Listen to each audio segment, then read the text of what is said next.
Welcome back, DPREVIEW TV viewers. It's Chris Nichols here, and today we're playing with brand new Fujifilm 18mm 1.4.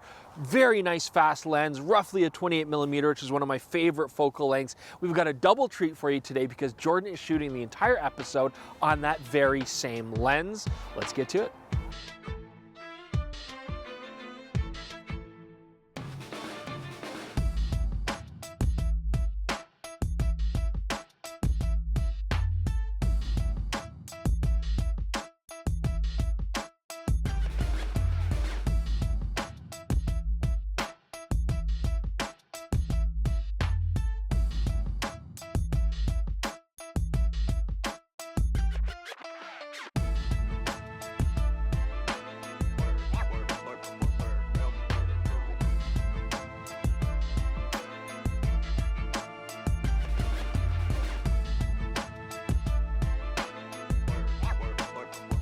Now, build quality here is no surprise. Fujifilm often makes really beautiful XF primes. This is no exception. The 18mm has a really solid feel to the construction. It is a weather-resistant body design, 62mm filter thread. These are only 370 grams, so 5 of these lenses still would not equal 1 knocked. I mean, it's, as a 1.4 lens goes, quite compact. My only real criticism is the manual focus ring. It does feel quite loosey-goosey here, and there's no clutch system like you'd find on the 16mm. That'd be really nice on this lens, but it is missing.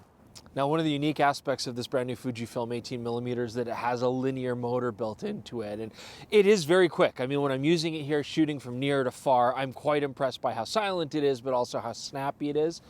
That being said, here I have the 16mm 1.4 as comparison, which does not have a linear motor, obviously. And as you can see here, I mean, it's not like it was a slouch. It still focuses quite quickly. So this is a welcome addition. I think it's great. I'm not complaining. It's just not, figuratively mind-blowing like I thought it would be.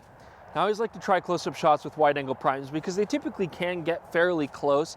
I'm getting about 20 centimeters from the sensor plane here. That's about 2/3 of a standard Canadian public school ruler. So it's pretty good. It's fairly average, to be honest, as far as macro goes. I'm getting roughly a 1:5 life-size reproduction ratio.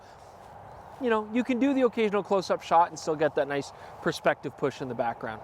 So when shooting into the sun, I've noticed a few things about this lens. Now, first off, I do sometimes get flare, kind of a washed out effect in this shot. A little bit of ghosting, not too bad.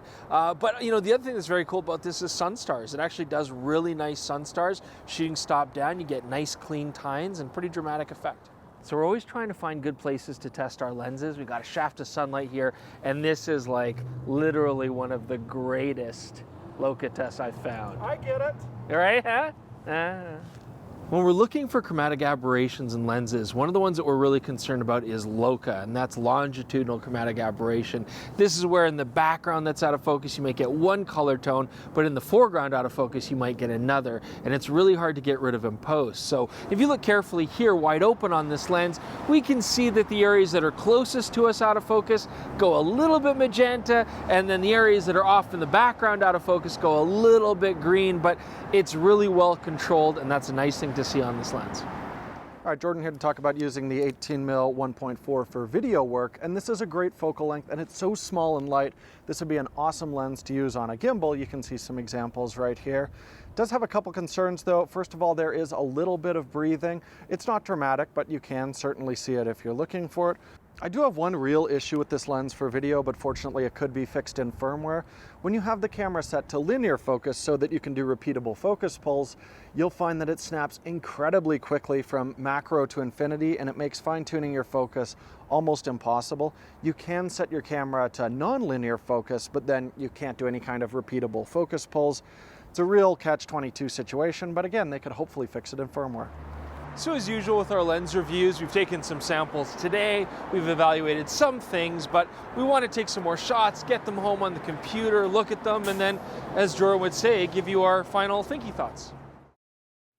Welcome back. We've taken some samples. We've shot our infamous bamboo wall of Sharpity Sharp as well. And this is what we're finding. First, let's take a look at focusing in the center with this lens, wide open at 1.4. I was very happy with the sharpness here. I mean, there's only minimal improvement when you then stop down to f4, as you can see here. And I do want you to also look at the corners here. When focused in the center, they're still pretty good. I mean, they're holding up pretty well. This lens is a pretty flat shooting lens. Now let's take a look at how sharp we can get when we specifically focus in the corner. Looking here at the top right, shooting wide open at 1.4, you can see that there is some improvement. That's what we expect. And we go into f4, you can see that that does sharpen up again just a little bit. But overall, this lens is sharp no matter where you really focus it. And stopping the lens down is not necessary to get excellent sharpness. You get that wide open on this. Now the bokeh on this lens is pretty decent overall. Nothing that blew me away, but nothing that detracts either. I mean, you can see here that cat's eye in the corner shooting wide open is fairly minimal. You can get nice thin depth of field with this 28mm equivalent lens shooting wide open. So you do get that nice look if you want to get closer. And when we stop down the lens, you'll see the bokeh does have a little bit of a polygonal shape. That cat's eye largely goes away. The bokeh has a little bit of busyness inside it, and you could say that the edge of the bokeh is a little bit hard, but nothing that was really distracting or really takes away too bad. Overall, this lens is a fun lens to shoot wide open, to get thin depth of field look as a wide angle. So yeah, very acceptable.